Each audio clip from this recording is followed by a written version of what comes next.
Hello everyone, welcome to Everything Arsenal. Now we have an update on the latest on Eberechi Eze. We thought he was going to be playing tonight for Crystal Palace in the Conference League, but turns out he might not be actually playing in that game. And also the latest on Rodrigo, and God, a lot of people have been asking about the latest on Rodrigo. We actually have updates from David Ornstein from this morning as well. So let's talk about that. Could this be the last deal, or could we actually end up getting another player? Who knows? Right now, I'm not going to doubt Andrea Bata. We might even get Mohamed Salah on loan from Liverpool. Like, I'm not here to doubt Andrea Bata at all. The way we've been doing the business it's possible that we can actually get someone else. But let's start with this one on Eberechi Eze. Hand of Arsenal tweeted earlier on and said the participation of Eze today in the Crystal Palace fixture tonight has not yet been decided at the time of posting. Remains to be seen if the Arsenal boy will play today. And then an hour later, he said Eze will not be playing today, but will be present for his final goodbye to the Palace fans. So listen, we were told before that the only reason he had not joined Tottenham yet is because Crystal Palace had told Tottenham that they have a Conference League game. They have to wait for Eze to play that Conference League game. Very important game for them. Very important that they actually qualify for that competition, the league phase of that competition. But it turns out maybe that's not the case. Maybe they're actually just saying that so that they could delay the move to Arsenal. Maybe they knew Arsenal were going to come back for him, because we were told that there's Miguel Delaney said that Arsenal started speaking to Crystal Palace secretly on August 10th. That is 11 days ago. So maybe they're just stalling it and giving Tottenham excuses so that they can waste some time on the Eze deal. Maybe that is the case, or maybe that's not the case. Maybe he was actually supposed to play in this game, but after getting his dream move to Arsenal, 60 million plus, maybe all parties are like, can we really do this? Maybe Eze himself is looking at this and thinking, I would love to play in the last game for Crystal Palace, but what if I get an injury here? Maybe if I pull something here, and then Arsenal change their mind. Nah, I don't really want to do that. I've already decided I want to go to Arsenal. Is this game as important as I think? Maybe thinks not. Maybe thinks Crystal Palace will still win that game even without him. From a point of view of Crystal Palace, they're getting a lot of money. They're already looking at replacements. Can they now turn back again and say, I mean, I don't think Crystal Palace would mind keeping Eze, but since it's already far gone and the player is happy to move on and the player served them well for 4 or 5 years, 5 years, I think, they're getting a lot of money. Can they risk it? Do they think, this game is good enough? Is still going to win it even without Eze? Probably. And for Arsenal's point of view, we've just splashed another 60 million on a player. Obviously, they can't just maybe the agreement was, he can play in that game. I didn't have a big, I didn't feel like it was a big deal anyway. But Arsenal's point of view, they can be like, nah, we need you to play right now. Maybe even need you to play against Leeds on Saturday.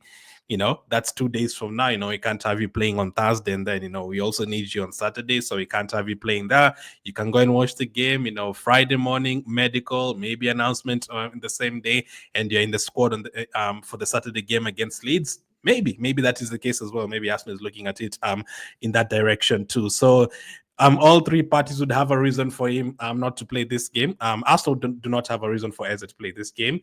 Eze and Crystal Palace might have a reason to play this game. Or let's say Crystal Palace would have a reason for Eze to play this game because it's an important game for them. But Arsenal and Eze don't really have a reason to play this game. And in terms of not playing this game, all three teams have a reason for Eze not to play this game because of the injury factor and the money that has been spent and all that, and Eze's dream move. So hopefully that makes sense. So turns out he will actually not play that game. I was actually looking forward to watching that game. Oh well, I'll still watch it. I might be there to say goodbye to Eze as well, and welcome him to Arsenal. Now, Ed Aaron says Eberechi Eze will not play for Crystal Palace this evening. However, he will be at Selhurst Park. He's confirmed it as well that he'll be at the stadium to say his goodbyes to the rest, the Crystal Palace faithful. Big signing for us, man. Whichever way you look at it, it's a big signing and an unexpected signing. This deal has been so funny. There's a point where we're thinking now we're not going to get Eze. We've gotten Madueke. We're not also going to get Eze.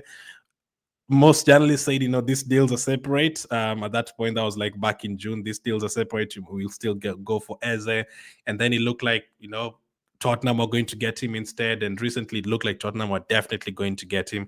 And then Arsenal came back for him. That was like, 4 weeks ago, it was looking like we were the ones that were going to get Eze. And then 1 week ago, it was looking like Tottenham for sure. But now, once again, it's turned back to Arsenal and we're getting the player, and what a signing this is. But is this going to be the last signing? It's 7 signings so far now. We've made 7 signings. Is this going to be the last one? Do we need more? Some people still need a winger. Now, for me, even without a wing, I still think it's a very, very good transfer window. With the new contracts as well. If we do end up selling 1 or 2 players for good money, I'm giving it a 10 out of 10, even without signing a winger, because signing Eze, we made the Yokers, all these guys in the same transfer window. That is a big transfer. That's the best transfer window we've ever had. But can we make it, an 11 out of 10? Can we make it that good? Now, what's the latest on Rodrigo? David Johnson says, I do think Arsenal looked at Rodrigo and had conversations about him internally.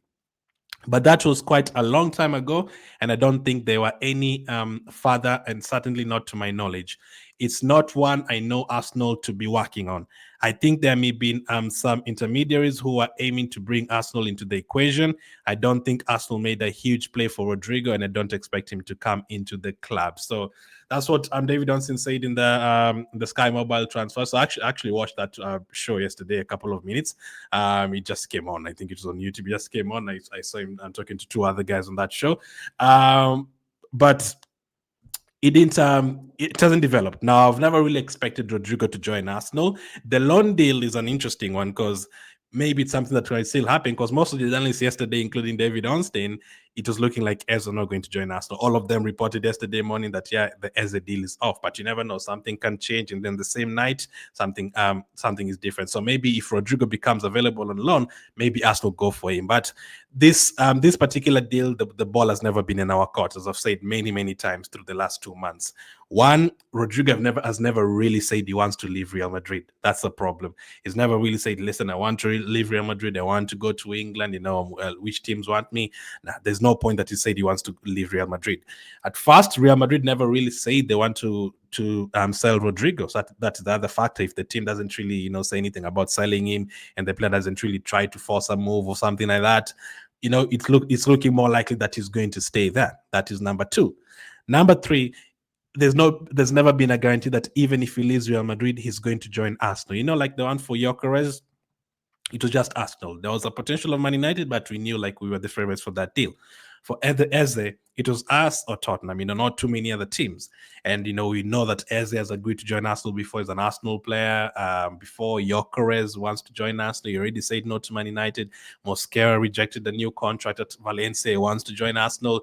There's not been any talk like that from Rodrigo. And when you start hearing Man City would want him, PSG would want him, Bayern Munich would want him, maybe a Liverpool would want him, maybe a couple of Saudi Arabia teams would want him. There's a lot of competition there. He might still want to join you, but he can also want to join Man City, he can also want to join PSG, he can also want to join Bayern Munich. So there, if that was the only option and you're not looking at any other options and you're just waiting for Rodrigo, that would have been a problem. You would have been wasting your time, just like we did with Nico Williams.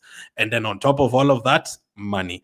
We were hearing that Rodrigo would want 300,000 per week. I mean, to get top players, you're going to need to pay top money, but I don't know about Rodrigo being the highest paid player at Arsenal. I'm not sure about that. Sometimes, listen, signing players from Man City and Real Madrid, you have to put them on a lot of wages, just like Arsenal did with Jesus, just like Chelsea did with Sterling. When players come from those kind of teams, there's no reason for them to come to your team. They're already being paid a lot of money that other club. So to attract them to your club as well, you have to pay them a lot of money. But considering Madrid will also want like 80 million pounds, 70 million pounds or something for Rodrigo, it started to look like a deal that was not going to be possible, and that we would not see this. We would not see Rodrigo in an Arsenal shirt. And then obviously the fact that we signed Madueke, and we're still hearing stuff about Eze. Was it possible to sign Gyökeres, Madueke, Eze, and Rodrigo? Probably not. Now, on a loan deal, you never know. You never know what could happen on a loan deal. So David Johnson says that, we discussed a long time ago, intermediaries were aiming to bring Arsenal into the equation.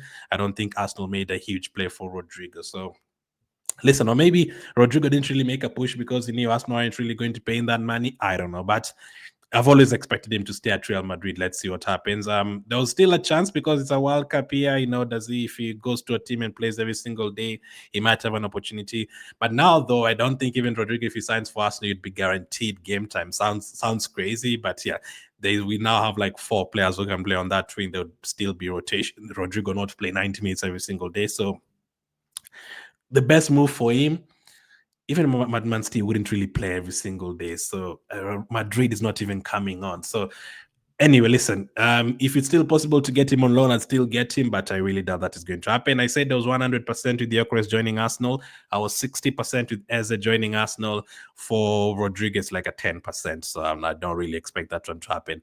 Now, another update, this time from Guillem. He says, Real Madrid insist Arsenal have not made an approach for Rodrigo yet, and there have been no offers for the winger. Real Madrid will accept less for him as the window draws to a close, but as it stands, nobody expects him to leave.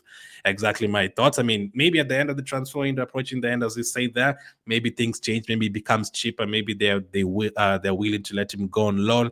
Maybe Real Madrid are trying to send him a message because they didn't even bring him on the other day when they were leading 1-0. This is the kind of player can bring on to clinch that game. He did not come on at all. So, that's not good for him. And the World Cup coming up next year, if he wants game time and all of that, doesn't look good. So that's the latest on Rodrigo from, I think it's a Spanish report, if I'm not wrong. Let me just confirm that. Guillem Balaguer.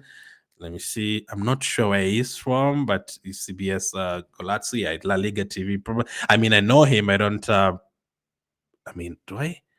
I mean, for sure, I've seen that face for sure, but I can't tell you where he's from. So, yeah, I'm guessing Spain. Let's see. So, Anthony Gordon. What's the latest on Anthony Gordon? So, David Ornstein says, I have reported the regards in which Mikel Arteta holds Anthony Gordon, but that doesn't look like one that was ever likely to develop despite their clear admiration. So, Gordon is another name that we've been linked to since the beginning of the transfer window. Could we get him as a winger? Now, at the beginning of the transfer window, we were told that Andrea Bata and Mikel Arteta had spoken to several options, and that is how Bata does his business. That he had spoken to, Lokman at Atalanta, he had spoken to Leao, he had spoken to Nico Williams, to Rodrigo, to Anthony Gordon. We were told he has spoken to other players from France, from Italy, other players from the Premier League, just to get an idea of which deals would be possible, which players would be happy to join Arsenal. We were told he spoke to more than 20 wingers. That is what we were told back in June. So some ended up not being, possible, like Nico Williams staying at Bilbao, but names like Gordon are still here and available. But considering Newcastle are having all these problems with Isaac, and will they really be looking to sell Isaac and also Gordon? It would be a problem. And on top of that, for Gordon, does he really improve our team that much? If you're looking at it from a fan point of view, I mean, I think Gordon has been a good player in the Premier League, especially since moving to Newcastle. He's also very good at Everton, but Newcastle has been very good. But does he take us to that next level that you want to go to?